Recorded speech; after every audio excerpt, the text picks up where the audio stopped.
Good evening my dear friends. जय हिंद, जय भारत, वंदे मातरम। यूट्यूब चैनल के हिटलर एकेडमी पर सभी लोगों का स्वागत है।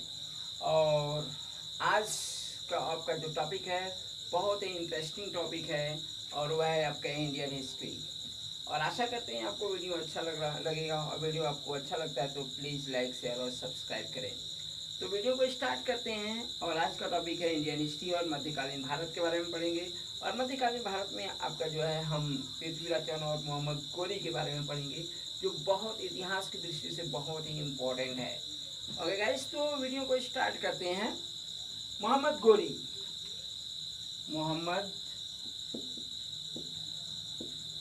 मोहम्मद गोरी के बारे में फर्स्ट ऑफ ऑल हम लोग जान लेते हैं। मोहम्मद गोरी यह गोर का शासक था जो कि अफगानिस्तान में पड़ता है। और उसी के पास में आपका गजनी भी शासक था, जिसको हम पिछले अध्याय में जो है महमूद गजनवी के बारे में बात किया था। आज हम मोहम्मद गोरी के बारे में बात करते हैं। इसका पूरा नाम जो है शहाबुद्दीन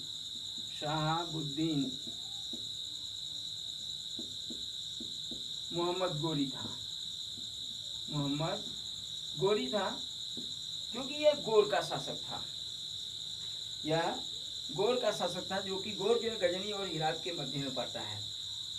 जो यहाँ का शासक था और इसने सर्वप्रथम हिंदुस्तान पर आक्रमण किया। वह वहाँ का शासक बनने के बाद 1175 ईस्वी में इन्होंने सबसे पहले हिंदुस्तान पर आक्रमण किया। और उसने पंजाब, मुल्तान, बात कर रहे हैं मुल्तान की। मुल्तान जो पंजाब में पड़ता है वहाँ पर उसने आक्रमण किया और मुल्तान को वह विजय हासिल की, यानी जीत लिया। जीतने के बाद वह जो है क्या हुआ, उसकी इच्छाएं और बढ़ी और वह 1178 ईस्वी में उसने मूलराज जो कि शासक था, उसने उसके ऊपर आक्रमण किया।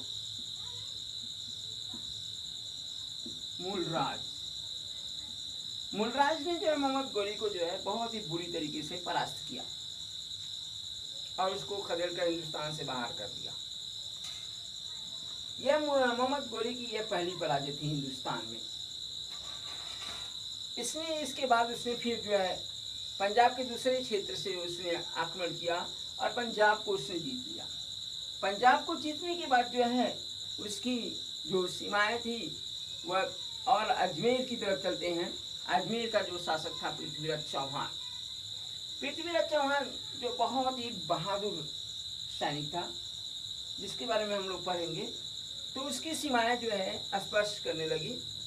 तो पृथ्वीराज चौहान और मोहम्मद गोरी के बीच जो युद्ध का कारण था, पृथ्वीराज चौहान 1191 ईस्वी में, पृथ्वीराज चौहान और मोहम्मद गोरी के बीच, पृथ्वीराज चौहान राय पिथौरा के शासक जो है सोमेश्वर तृतीय का पुत्र था। पृथ्वीराज चौहान सोमेश्वर तृतीय का पुत्र था, जिसका जन्म 1166 ईस्वी में हुआ था। 1166 ईस्वी में जो है हुआ था। 13 साल की उम्र में हुआ जो है राजा बना। 1191 ईस्वी की बात करते हैं। सोमेश्वर तृतीय की मृत्यु के बाद पृथ्वीराज चौहान दिल्ली का राजा हुआ, जो बहुत ही बहादुर था। 1191 ईस्वी में दोनों ओर की सेनाओं में तराइन के मैदान, the first battle of Tarain की बात करते हैं, जहां पर 1191 ईस्वी में मोहम्मद गोरी और पृथ्वीराज की सेनाओं में भयंकर युद्ध हुआ। और उस युद्ध में जो है मोहम्मद गोरी बहुत बुरी तरीके से परास्त हो गया और भारतीय सेना ने उसका 40 मील तक पीछा किया, लेकिन उसे नहीं पकड़ पाए और वह आखिरकार अपनी पराजय, यह मोहम्मद गोरी की दूसरी पराजय थी। अब बीच में बात आती है कनौज के राजा जयचंद्र और जो है पृथ्वीराज चौहान की विवाद की बात आती है। तो कनौज का जो राजा था जयचंद्र, उसकी पुत्री थी संयोगिता। उसकी एक पुत्री थी, इसका नाम था संयोगिता, जो बहुत ही सुंदर थी। और ऐसा कहा जाता था कि एक बार संयोगिता ने अपने महल में जो है एक चित्रकार को बुलाया था, एक चित्रकारी करने के लिए। तो उसने बगल में पृथ्वीराज चौहान की जो है तस्वीर को देखा और वह उससे प्यार करने लगी, ऐसा कहा जाता है। और उस चित्रकार ने जो है पृथ्वीराज चौहान को जो है इस संयुक्ता का फोटो दिखाया और पृथ्वीराज चौहान को भी उससे प्यार हो गया, ऐसा कहा जाता है। और जब कनौज की बात आती है, जयचंद्र की बात आती है, तो जयचंद्र ने जो है क्या किया, स्वयंवर रचा था संयुक्ता का, जैसा कि इतिहास में लिखा गया है। उस स्वयंवर में जो है जयचंद्र ने पृथ्वीराज चौहान को आमंत्रित नहीं किया और पृथ्वीराज चौहान को सूचना मिलती है कि संयुक्ता का स्वयंवर रचाया गया है और पृथ्वीराज चौहान अपने बहुत ही वफादार सैनिकों को लेकर जो है वह कनौज पर चलता है और कनौज पर वह कनौज संयुक्ता के वह महल में नहीं जाता है, बाहर ही जो है बहुत ही भयंकर युद्ध होता है दोनों के बीच, दोनों सेनाओं के बीच। और उस युद्ध में जो पृथ्वीराज चौहान के बहुत ही बहादुर सैनिक क्या होते हैं, मारे जाते हैं। लेकिन वो पृथ्वीराज चौहान जो है संयुक्ता को लेकर घोड़े पर बैठा कर वह क्या करता है, वहाँ से चला जाता है। अब बात आती है, वो तो चला जाता है, इसके बाद बात ये आती है उधर मोहम्मद गोरी अपनी पराजय की दुख से बाहर नहीं निकल पा रहा था और उधर जयचंद्र जो है अपनी इस पृथ्वीराज चौहान के इस कार्य के प्रति बहुत ही असंतुष्ट था और उसके मन में कहीं न कहीं बदले की भावना जो है जाग रही थी। अतः पृथ्वीराज चौहान संयुक्ता का अपहरण करके ले जाने के बाद वह अपनी विलासिता के जीवन में मस्त हो गया, उसको राजशाही जीवन से कुछ समझ में नहीं आ रहा था। और इस पर जो है पृथ्वीराज जयचंद्र ने जो है मोहम्मद गोरी को जो है पुनः हिंदुस्तान पर आक्रमण करने के लिए आमंत्रित किया। जब मोहम्मद गोरी कनौज के राजा जयचंद्र ने जो है पृथ्वीराज मोहम्मद गोरी को हिंदुस्तान को पुनः आक्रमण करने के लिए आमंत्रित किया और 1192 ईस्वी में 1192 की बात है, मोहम्मद गोरी एक विशाल सेना लेकर जो है क्या किया, जो है तराइन के मैदान में जो है चल दिया। तराइन के मैदान में दोनों ओर की सेनाएं आमने सामने खड़ी थी। इस युद्ध में क्या हुआ, पृथ्वीराज चौहान की हार हो जाती है और हारने के बाद पृथ्वीराज चौहान को, जैसा कि इतिहासों में लिखा है कि पृथ्वीराज चौहान को बहुत सारे साक्ष्य क्या कहते हैं क्या नहीं, लेकिन ऐसा कहा जाता है कि पृथ्वीराज चौहान को या तो उसी जगह मार दिया था, लेकिन इतिहास में ऐसा नहीं सुनने को आता है। उसने पृथ्वीराज चौहान को क्या किया था, कैद कर लिया। कैद करने के बाद वह उसे क्या किया गया, अजमेर ले गया और अजमेर ले जाने के बाद कुछ वर्षों के बाद की बात कर रहे हैं, अगर हम कुछ वर्षों की बात नहीं, हम उसी समय की बात कर रहे हैं। अजमेर ले जाया गया और अजमेर ले जाने के बाद मोहम्मद गोरी ने क्या किया, जो है पृथ्वीराज चौहान के जलते हुए सलाखों से दोनों आंखें फोड़ दी। मोहम्मद गोरी को ये नहीं पता था कि पृथ्वीराज चौहान को शब्दवेदी बाण चलाने भी आता था। एक समय की बात है, पृथ्वीराज चौहान का जो राज कवि था चंद्रबरदाई, जिसने पृथ्वीराज रासों की रचना की, वह पीछा करते हुए वह वहां पहुंच गया जहां पर वह पृथ्वीराज चौहान को ले जाया गया था। वह सीधे जो है मोहम्मद गोरी से अपनी बात विमर्श किया और उसने उन सबको उस पृथ्वीराज चौहान के बारे में वो सारी चीजें बताई। शब्दवेदी बाण की बात करते हैं।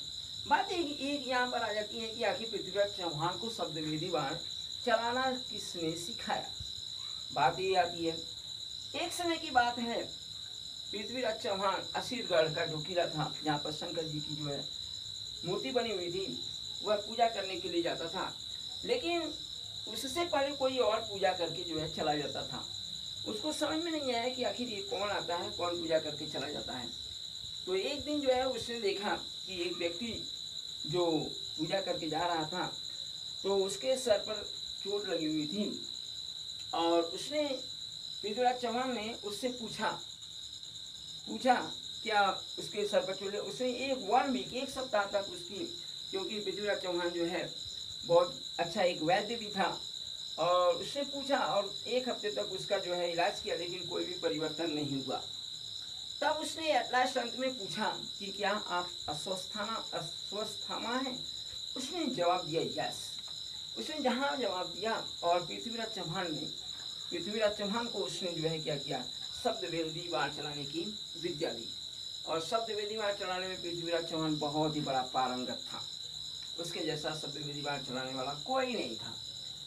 अब बात आती है इधर चंद्रवरदाई। चंद्रवरदाई मोहम्मद गोरी से जो है इस बात का जिक्र किया और मोहम्मद गोरी इस चीज़ को देखना चाहता था कि आखिर सत्यता है कि नहीं है।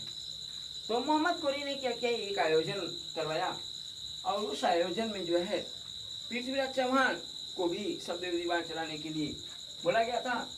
और चंद्रवरदाई जी उसका एक राजकवि था, उसने एक दोहा कहा और दोहा वह क्या था, 4 बांस 24 गज अंगुल अष्ट प्रमाण, ताव ऊपर सुल्तान है मत चूके चौहान। शब्द विधि बाण का मतलब कि शब्द को सुनकर बाण को चलाना। क्या बात थी कि अगर किसी की शब्दों को सुनकर अगर बाण चलाता था तो व्यक्ति मर जाता था। लेकिन यहाँ पर एक अजीब सी है, उसने पढ़े हुए शब्द को समझा, चंद्रवरदाई के बताए हुए शब्दों को दोहों को उसने समझा और उसने उस तलवार तीर को चलाया जो कि इस दोहा में लिखे हुए शब्दों के अनुसार उसने क्या किया, तीर चलाया। और जैसे ही उसने तीर चलाया सुल्तान को वो तीर लगा और सुल्तान क्या हुआ, मर गया। मरने के बाद वहाँ की सेना ने आक्रमण कर दिया दोनों को मारने का। लेकिन इस दौरान क्या होता है, चंद्रवरदाई वह अपनी कटार को निकाला और उसने जो है पृथ्वीराज चौहान को मार दिया और उसी कटार से जो है वह स्वयं को मार दिया। इस प्रकार से पृथ्वीराज चौहान की क्या होती है, मृत्यु हो जाती है। तो आशा करते हैं आपको यह वीडियो अच्छा लगा होगा। इसके बाद की बात करते हैं, पृथ्वीराज चौहान के मरने के बाद जो है मोहम्मद गोरी ने पुनः हिंदुस्तान पर आक्रमण किया, कन्नौज। और कन्नौज का जो राजा था जयचंद की बात करते हैं 1194 ईस्वी में मोहम्मद गोरी ने हिंदुस्तान पर पुनः आक्रमण किया 1194 ईस्वी में। और जयचंद को चंदावर के मैदान में, चंदावर के मैदान में जो है युद्ध होता है दोनों के बीच। उस युद्ध में मोहम्मद गोरी की पराजय होने वाली होती है कि अचानक जो है जयचंद की को तीर लगता है और वह घोड़े से क्या होता है, गिर जाता है। और इस चीज़ को देखकर जो है उसकी सेना में भगदड़ मच जाती है, उसकी सेना युद्ध के मैदान से भाग जाती है और इस प्रकार मोहम्मद गोरी की क्या हो जाती है, विजय हो जाती है। इसके बाद वह हिंदुस्तान अपने जो सिपह सालार कुतुबुद्दीन ऐबक को वह दिल्ली का जो है शासक नियुक्त करता है और वह चला जाता है। तो और 1206 ईस्वी की बात करते हैं तो 1206 ईस्वी में मोहम्मद गोरी की मृत्यु हो जाती है। ओके गाइस, तो आशा करते हैं आपको वीडियो अच्छा लगा होगा और वीडियो अच्छा लगा हो तो प्लीज़ लाइक शेयर और सब्सक्राइब करें। जय हिंद, जय भारत, वंदे मातरम।